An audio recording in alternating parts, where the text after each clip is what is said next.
ಬಂದಾಳೋ ನಮ್ಮಮ್ಮ ಅಣ್ಣಮ್ಮ ದೇವತೆ, ತಂದಾಳೋ ಆನಂದ ನಮ್ಮೂರಿಗೆ.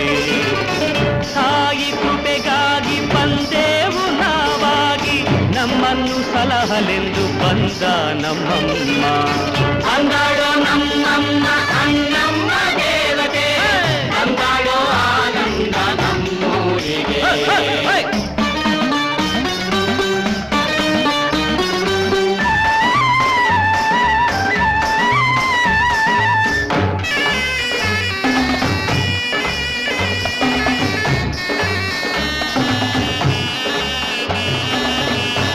ಸುಮುನಿಸಿಂದ ನಮ್ಮಮ್ಮ ಬಂದಾಗ, ಜರಿಯದಿರಿ ಜಗದಾಂಬೆ ಇವಳು. ಮಾರಿ ಹೆಮ್ಮಾರಿಯಲ್ಲ ಕರುನಾಡರಾಳಿದ ಒಡೆಯರ ದೇವಿ.